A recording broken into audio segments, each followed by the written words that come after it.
Very good evening to all class 10 students.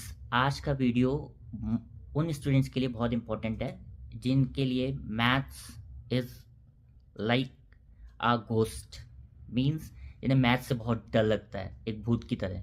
So basically I am the one. मैं relate कर सकता हूँ कि मैथ्स जिसको नहीं समझ में आती है वो उसे कितना डर लगता होगा मैथ्स से। बट जनरली अगर हम देखें, इस साल जितने भी 10 बोर्ड के एग्जाम्स हुए हैं अभी तक, वो सारे सिंपल आए हैं। सो अगर इस चीज़ को हम देखें तो जो आपका 5th बोर्ड एग्जाम है मैथ्स का क्लास 10 का, जो कि 10th ऑफ मार्च को है, वो भी ईजी आएगा। Means comparatively it will not be that much tough, but easy paper के लिए भी हमारी प्रिपरेशन 100% अच्छी होनी चाहिए, तब हम एग्ज़ाम को 100% बेटर तरीके से मैनेज कर सकते हैं। सो सबसे इम्पॉर्टेंट जो चीज़ है बेटा, वो हमें ये समझना है कि हमें एनसीईआरटी की सबसे अच्छी प्रैक्टिस करनी है।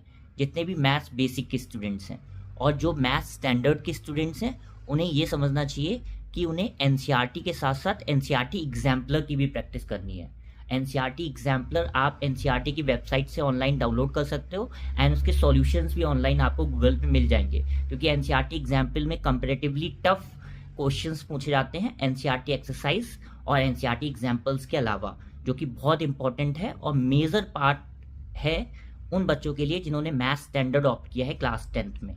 दूसरी चीज़, अगर आपको मैथ्स से ज़्यादा डर लगता है तो आप उन चैप्टर्स से स्टार्ट कीजिए जो आपको ईजी लगते हैं। एटलीस्ट उन चैप्टर्स पे आपका कमांड अच्छा होगा। लगातार प्रैक्टिस कीजिए, कोई एक्सरसाइज नहीं छोड़नी है। यू हैव इनफ गैप, ठीक है।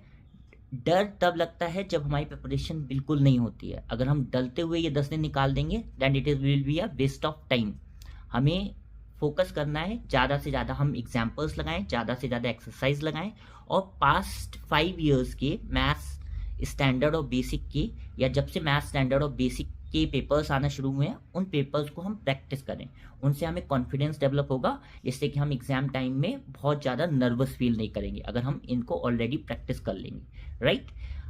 नेक्स्ट चीज़ है कि जितना ज़्यादा हम प्रैक्टिस करेंगे एग्जाम्पल्स और एक्सरसाइज को, उतना बेटर रहेगा। और जब सेम क्वेश्चंस आते हैं that we have already practice the number of times, हमारा कॉन्फिडेंस लेवल बूस्ट अप होता है, right. So do utilize this time in a good manner. डरिए नहीं, प्रैक्टिस कीजिए, it's more important for you. All the best for everyone. I hope जितना better आपके ये 4 exams हुए हैं उतना ही बेटर आपका मैथ्स का एग्जाम होगा। All the best everyone for your